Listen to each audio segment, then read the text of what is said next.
प्यारे विद्यार्थियों, सब तो पहला मेरे यानी गुरमीत सिंह मीत वालों आप सब नूं प्यार भरी सत श्री अकाल। अज असी 9th क्लास का चैप्टर फस्ट है जो नंबर सिस्टम उहदे अधीन अपरिमेय संख्यावां बारे पढ़ांगे। इस तो पहलां वालियां वीडियोज़ दे विच असी प्राकृतिक संख्यावां, पूर्ण संख्यावां, संपूर्ण संख्यावां, परिमेय संख्यावां बारे पढ़ चुके हैं। उस तो बाद एक्सरसाइज 1.1 सॉल्व की सी। उस इंट्रोडक्शन यूज़ करके अज करांगे आपां अपरिमेय संख्यावां ते इस तो बाद एक्सरसाइज 1.2 नूं सॉल्व करांगे। हाँ जी, अपरिमेय संख्यावां की डेफिनेशन देखते हैं।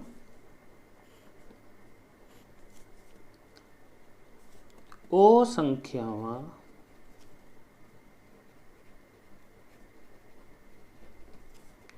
ਜਿਨ੍ਹਾਂ ਨੂੰ P बटे Q ਦੇ रूप ਵਿੱਚ नहीं लिखिया जा सकता उन्हां नूं अपरिमेय संख्यावां यानी कि इरैशनल नंबर्स कहते हैं। हाँ जी, जो परिमेय संख्यावां की डेफिनेशन की सी उहदे विच आया सी कि वो संख्यावां जिन्हां असीं P बटे Q के रूप में दर्शा सकते हैं उन्हां नूं आपां परिमेय संख्यावां बोलते हैं। हुण जिहड़ियां संख्यावां नूं P बटे रूप च नहीं दर्शाया जा सकता उन्हां नूं असीं अपरिमेय संख्यावां कहते हाँ। इहदी उदाहरण करते हैं।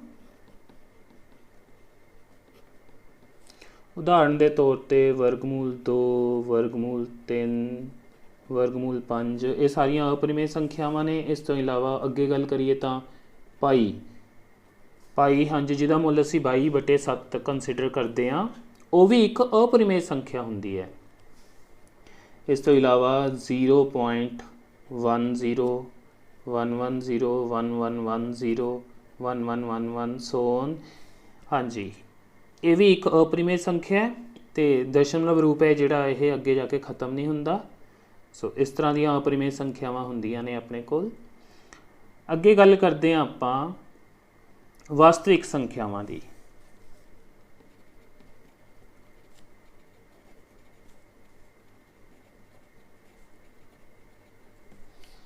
वास्तविक संख्यावां दो तरह दीयां संख्यावां तो मिल के बनदियां ने। इन्हां दे विच शामिल हुंदियां ने परिमेय संख्यावां ते अपरिमेय संख्यावां।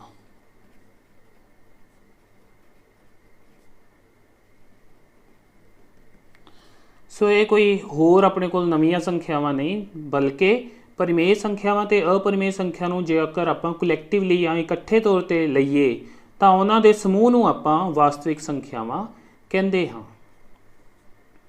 हाँ जी, इत्थे जिहड़ियां परिमेय संख्यावां ने यानी कि P बटे Q रूप वालियां ते अपरिमेय जिन्हां दा P बटे Q रूप नहीं हुंदा, P बटे Q रूप नहीं हुंदा इन्हां दा। हाँ जी, परिमेय संख्यावां दे विच अगे अपने कोल शामिल सी संपूर्ण संख्यावां। संपूर्ण संख्यावां दे विच शामिल सी पूर्ण संख्यावां। इन्हां दे विच अगे शामिल सी प्राकृतिक संख्यावां।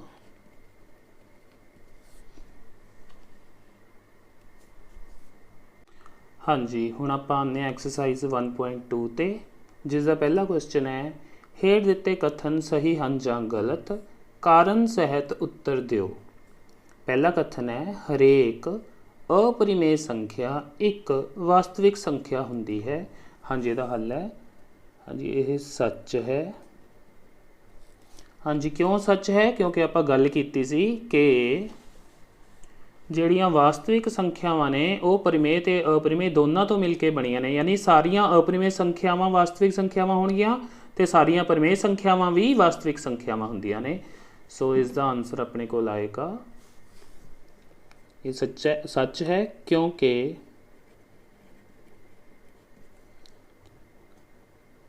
ਵਾਸਤਵਿਕ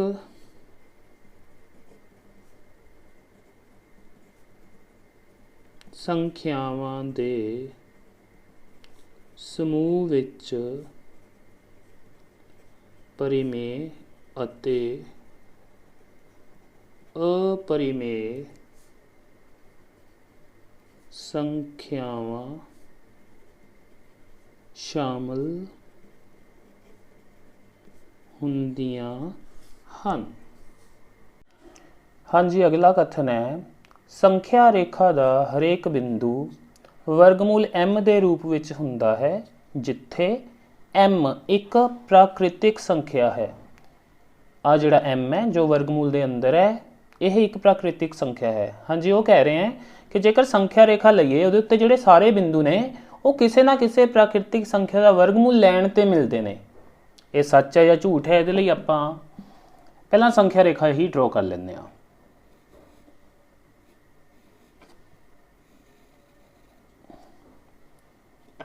जीरो, हाँ जी, राइट साइड ते 1 2 धनात्मक संख्यावां हुंदियां ने अपने कोल, 3 4 100 ने चलदियां जाणगियां। लैफ्ट हैंड साइड ते ऋणात्मक -1 -2 -3 -4 100 ये भी अगे चलदियां रहिंदियां ने। हाँ जी, हुण वो कह रहे हैं कि संख्या रेखा का हरेक बिंदु यानी कि आह वाले बिंदु 0 1 2 3 4 इन्हां दी ही गल कर लईए फिलहाल आपां। संख्या रेखा ते अपने कोल अणगिणत बिंदु हुंदे ने, वैसे भी तां 0 तो 1 तो 1 तो 2 दे विच भी इन्हां दे विच भी अणगिणत बिंदु हुंदे ने जिहड़े दशमलव वाले होणगे अगे। पर फिलहाल आपां इन्हां दी ही गल कर लैंदे आ कि आ जिहड़े बिंदु ने इन्हां नूं सारिआं नूं आपां किसी ना किसी प्राकृतिक संख्या के वर्गमूल के रूप में दर्शा सकते हैं। यह है कथन।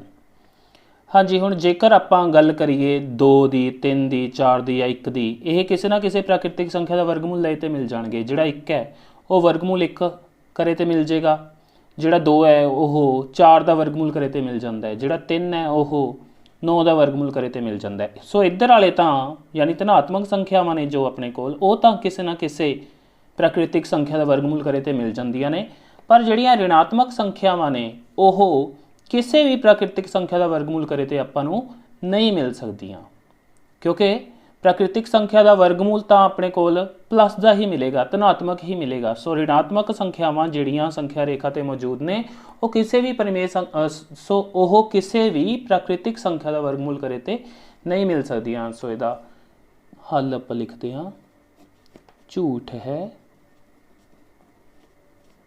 क्योंकि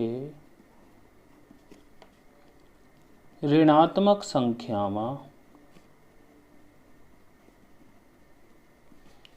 नूं किसी प्राकृतिक संख्या दे वर्गमूल दे रूप विच नहीं लिखिया जा सकता। हाँ जी, अगला कथन है अपने कोल हरेक वास्तविक संख्या एक अपरिमेय संख्या हुंदी है। हाँ जी, इहदा हल है ये अपने कोल झूठ है कथन। क्यों झूठ है? क्योंकि वास्तविक संख्यावां तां परिमेय अते अपरिमेय दो तरह दी संख्यावां तो मिल के बनदियां ने। सो उन्हां दे विच कुछ परिमेय होणगियां, कुछ अपरिमेय होणगियां। सारियां दियां सारियां अपरिमेय वास्तविक नहीं होणगियां। हुण इहदे लई एक उदाहरण ले लैंदे आ। उदाहरण वजों 3 1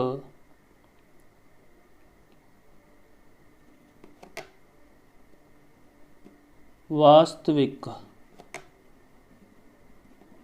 संख्या है अते यह परिमेय है। क्योंकि यह परिमेय है इसलिए अपरिमेय नहीं हो सकती। दूजा क्वेश्चन है अपने कोल की सारियां धनात्मक संपूर्ण संख्यावां दे वर्गमूल अपरिमेय हुंदे हन? जे नहीं तां एक अजिही संख्या दे वर्गमूल दी उदाहरण दिओ जो एक परिमेय संख्या है। वो कह रहा है कि संपूर्ण संख्यावां दे विच जिहड़ियां धनात्मक संपूर्ण संख्यावां ने ਉਹਨਾਂ ਦਾ ਵਰਗਮੂਲ ਲਈਏ ਤਾਂ ਕੀ ਆਪਾਂ ਨੂੰ ਵਰਗਮੂਲ ਲੈਣ ਤੋਂ ਬਾਅਦ ਜਿਹੜੀ ਸੰਖਿਆ ਮਿਲੇਗੀ ਉਹ ਅਪਰਿਮੇਯ ਹੀ ਹੋਏਗੀ। ਕਹਿੰਦਾ ਜੇ ਐਸਾ ਨਹੀਂ ਹੈ ਤਾਂ ਆਪਾਂ ਨੂੰ ਇੱਕ ਉਦਾਹਰਨ ਦੇਣੀ ਪੈਣੀ ਜਿਸ ਦਾ ਇਸ ਇੱਕ ਐਸੀ ਉਦਾਹਰਨ ਯਾਨੀ ਕਿ ਇੱਕ ਐਸੀ ਧਨਾਤਮਕ ਸੰਪੂਰਨ ਸੰਖਿਆ ਜਿਹਦਾ ਵਰਗਮੂਲ ਤਾਂ ਲਈਏ ਆਪਾਂ ਪਰ ਵਰਗਮੂਲ ਕਰਨ ਤੋਂ ਬਾਅਦ ਜੋ ਸੰਖਿਆ ਮਿਲੇ ਉਹ ਅਪਰਿਮੇਯ ਨਾ ਬਣੇ। ਸੋ ਇਹਦਾ ਹੱਲ ਦੇਖਦੇ ਹਾਂ। ਹਾਂਜੀ, ਪਹਿਲਾਂ ਤਾਂ ਜੋ ਨੇ ਪੁੱਛਿਆ ਸਾਰੀਆਂ ਧਨਾਤਮਕ ਸੰਪੂਰਨ ਸੰਖਿਆ ਦੇ ਵਰਗਮੂਲ ਅਪਰਿਮੇਯ ਹੁੰਦੇ ਹਨ, ਨਹੀਂ। ਹਾਂਜੀ, ਹੁਣ ਆਪਾਂ ਇੱਕ ਐਸੀ ਉਦਾਹਰਨ ਦੇਣੀ ਹੈ ਧਨਾਤਮਕ ਸੰਪੂਰਨ ਸੰਖਿਆ ਦੀ ਜਿਹਦਾ ਵਰਗਮੂਲ ਲਈਏ ਤਾਂ ਆਨਸਰ ਆਪਾਂ ਨੂੰ ਇੱਕ ਅਪਰਿਮੇਯ ਸੰਖਿਆ ਨਾ ਹੋ ਕੇ ਪਰਿਮੇਯ ਸੰਖਿਆ ਮਿਲੇ। ਸੋ ਉਦਾਹਰਨ ਦੇ ਤੌਰ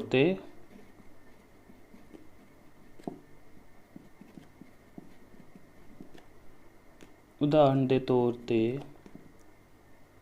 चार। ਹੁਣ 4 ਦਾ ਵਰਗਮੂਲ ਲਈਏ ਤਾਂ ਉਹ ਆਪਣੇ ਕੋਲ ਹੁੰਦਾ ਹੈ, ਇਹਦੇ ਗੁਣਨਖੰਡ ਬਣਾ ਕੇ ਦੇਖੀਏ ਤਾਂ 2 ਗੁਣਾ 2 ਹੋ ਜਾਂਦੇ ਹਨ ਅਤੇ ਵਰਗਮੂਲ ਦੇ ਵਿੱਚ 8th ਕਲਾਸ ਦੇ ਵਿੱਚ ਤੁਸੀਂ ਕੀਤਾ ਆਪਾਂ ਪੇਅਰ ਬਣਾਉਂਦੇ ਹੁੰਦੇ ਹਾਂ, ਪੇਅਰ ਦੇ ਵਿੱਚੋਂ ਇੱਕ ਸੰਖਿਆ ਬਾਹਰ ਆ ਜਾਂਦੀ ਹੈ ਤਾਂ ਆਪਾਂ ਨੂੰ ਮਿਲ ਗਿਆ 2। ਹੁਣ ਜਿਹੜਾ 2 ਹੈ ਉਹ 2/1 ਹੋ ਜਾਂਦਾ ਹੈ ਤਾਂ ਇਹ ਇੱਕ p/q ਸੰਖਿਆ ਦੇ ਰੂਪ 'ਚ ਹੋ ਗਿਆ ਤਾਂ ਇਹ ਇੱਕ ਹੈ ਪਰਿਮੇਯ ਸੰਖਿਆ।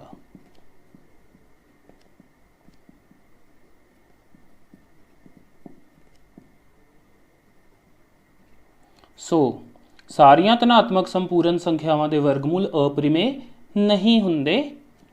ਐਸੀਆਂ ਆਪਣੇ ਕੋਲ ਧਨਾਤਮਕ ਸੰਪੂਰਨ ਸੰਖਿਆਵਾਂ ਨੇ ਜਿਨ੍ਹਾਂ ਦੇ ਵਰਗਮੂਲ ਲਏ ਤੇ ਆਪਾਂ ਨੂੰ ਪਰਿਮੇਯ ਸੰਖਿਆਵਾਂ ਮਿਲਦੀਆਂ ਨੇ, ਉਹਨਾਂ ਨੂੰ ਆਪਾਂ ਪੂਰਨ ਵਰਗ ਸੰਖਿਆਵਾਂ ਕਹਿੰਦੇ ਹਾਂ। ਸੋ ਇਹਦਾ ਮਤਲਬ ਜਿਹੜਾ 4 ਹੈ, 1 ਹੈ, 9 ਹੈ, ਉਸ ਤੋਂ ਬਾਅਦ 25, 16 ਇਹ ਸਾਰੀਆਂ ਜਿਹੜੀਆਂ ਸੰਖਿਆਵਾਂ ਨੇ ਇਹ ਪੂਰਨ ਵਰਗ ਕਹਿਲਾਉਂਦੀਆਂ ਨੇ ਜਿਨ੍ਹਾਂ ਦੇ ਵਰਗਮੂਲ ਆਪਾਂ ਨੂੰ ਪਰਿਮੇਯ ਸੰਖਿਆਵਾਂ ਦਿੰਦੇ ਨੇ। ਹਾਂਜੀ, ਨੈਕਸਟ ਕੁਐਸਚਨ ਹੈ ਤੀਸਰਾ ਜੋ ਕਿ ਹੈ ਦਿਖਾਓ ਕਿ ਸੰਖਿਆ ਰੇਖਾ ਤੇ ਵਰਗਮੂਲ 5 ਨੂੰ ਕਿਸ ਤਰ੍ਹਾਂ ਨਿਰੂਪਿਤ ਕੀਤਾ ਜਾ ਸਕਦਾ ਹੈ। ਇਸ ਕੁਐਸਚਨ ਨੂੰ ਕਰਨ ਦੇ ਲਈ ਆਪਾਂ ਨੂੰ ਜਿਓਮੈਟਰੀ ਬਾਕਸ ਦੀ ਜ਼ਰੂਰਤ ਹੋਏਗੀ। ਉਹਦੇ ਵਿੱਚ ਜੋ ਸਮਾਨ ਹੁੰਦਾ ਹੈ ਪ੍ਰਕਾਰ, ਪੈਨਸਿਲ, ਰੇਜ਼ਰ, ਸਕੇਲ ਉਹ ਚਾਹੀਦਾ ਹੋਏਗਾ। ਸੋ ਦੇਖਦੇ ਹਾਂ ਪਹਿਲਾਂ ਇਹਦੇ ਵਿੱਚ ਕੀ ਕਰਾਂਗੇ ਆਪਾਂ। ਪਹਿਲਾਂ ਤਾਂ ਆਪਾਂ ਸੰਖਿਆ ਰੇਖਾ ਬਣਾਉਣ ਜਾ ਰਹੇ ਹਾਂ। ਇਸ ਸੰਖਿਆ ਰੇਖਾ ਦੇ ਉੱਪਰ ਮੈਂ 2-2 ਸੈਂਟੀਮੀਟਰ ਦੇ ਫਰਕ ਤੇ ਬਿੰਦੂ ਲਵਾਂਗਾ।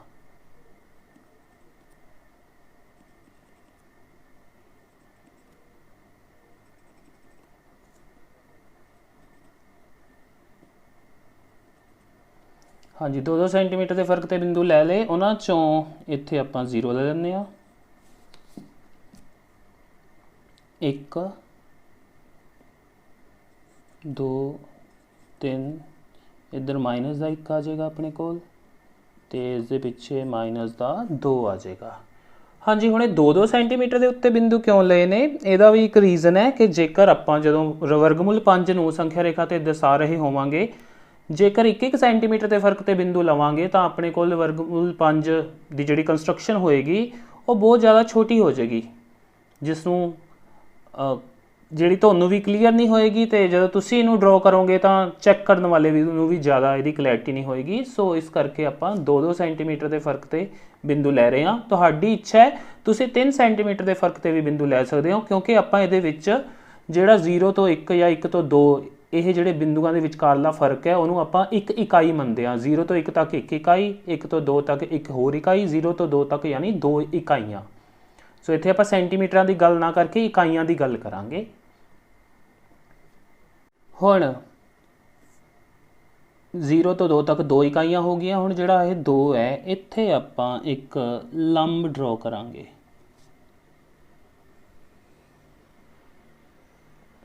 ਲੰਬ ਡਰਾਅ ਕਰਨ ਦਾ ਤਰੀਕਾ ਤੁਹਾਨੂੰ ਆਈ ਥਿੰਕ ਪਤਾ ਹੋਏਗਾ, ਤੁਸੀਂ 8th ਕਲਾਸ 'ਚ ਵੀ ਕਰਕੇ ਆਏ ਹੋ ਜਾਂ ਹੋਰ ਲੋਅਰ ਕਲਾਸਿਸ ਦੇ ਵਿੱਚ।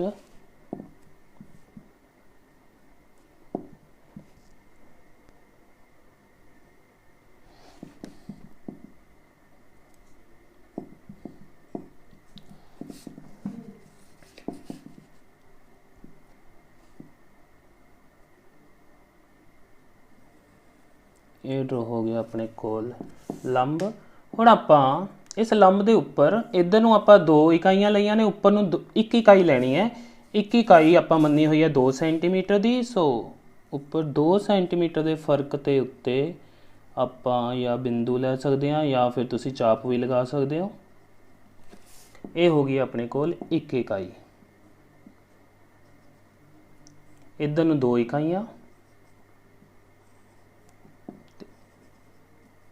उपर वाल नूं अपने कोल 1 इकाई हो गई। हाँ जी, हुण जिहड़ी आ 0 या O अपने कोल है, इहनूं आपां इहदे नाल ज्वाइन कर दिंदे आ।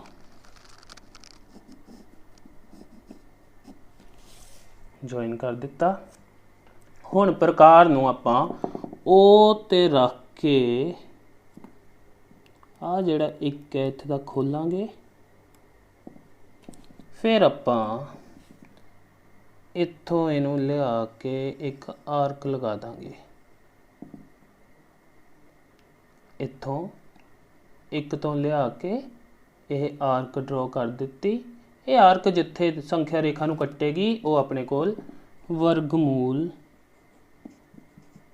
5 की वैल्यू होएगी, आ वाला बिंदु। हाँ जी, हुण आपां थ्योरैटिकली देखते हैं कि अपने कोल वर्गमूल 5 के लिए आपां एक पासे 2 तो दूजे पासे 1 ही क्यों लिया। इत्थे आपां कोई बिंदु ले लैंदे आ A, यह O है, इत्थे ले लैंदे आ बिंदु B। हुण अपने कोल इहदे विच आपां 90 डिग्री का कोण बनाया सी, तां यह समकोणी त्रिभुज होगी।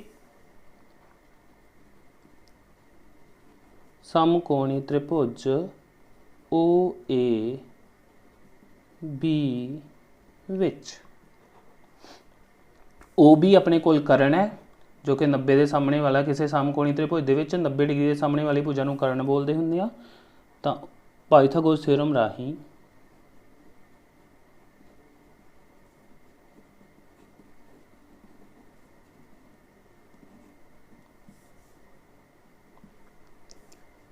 कर्ण दी 2 बराबर हुंदा है लंब दी 2 प्लस आधार दी 2। ये तुसीं लोअर क्लासिस कर चुके हो। सो कर्ण इत्थे अपना OB है, कर्ण दी 2 यानी OB दी 2। लंब है अपने कोल 1 इकाई मन्नी सी आपां, सो 1 दी घात 2 प्लस आधार है अपने कोल 2 इकाइयां, ओदी घात 2। 1 का वर्ग किया तो 1 ही मिल गया, 2 का वर्ग मिल गया 4। दूजी साइड ते OB स्केयर ही रहेगा। तो इधर OB स्केयर 4 ते 1 मिल के बन गए 5। तो जो आपां इधरों वर्ग छड्डांगे तो वह बन जाएगा अपने कोल वर्गमूल 5। सो OB है जिहड़ा वह वर्गमूल 5 के बराबर हो जाएगा, जिवें कि थ्योरैटिकल पोर्शन दे विच आपां देखिया। हाँ जी, हुण जिहड़ा 5 सी यह 1 ते 4 तो मिल के बनता सी, ते आपां नूं पता है 4 जिहड़ा हुंदा 2 का वर्ग हुंदा है, ते 1 1 का वर्ग। इसलिए आपां एक साइड ते 2 इकाइयां लईआं, दूजी साइड ते आपां 1 इकाई लई, तां जो आपां नूं इन्हां दे वर्ग लैण ते जोड़ करन ते 5 मिल जाए। तो उधरों स्केयर हटाया तो इधर वर्गमूल 5 हो गया। तो OB हो गया अपने कोल वर्गमूल 5। सो OB के बराबर आपां प्रकार खोल के एक चाप लगाई, तो आपां नूं संख्या रेखा ते आ जिहड़ा बिंदु है इनू तुसी X कह सकते हो। तो यह हो जाएगा अपने कोल वर्गमूल 5। प्यारे विद्यार्थियों, मैनू उम्मीद है कि जिहड़ी आपां अज एक्सरसाइज 1.2 सॉल्व की है वो तुहानू चंगी तरह समझ आ गई होएगी। कोई प्रॉब्लम हुई, कोई क्वेरी हुई तो तुसी मैनू कमेंट सैक्शन दे विच जाके पुछ सकते हो। Thank you.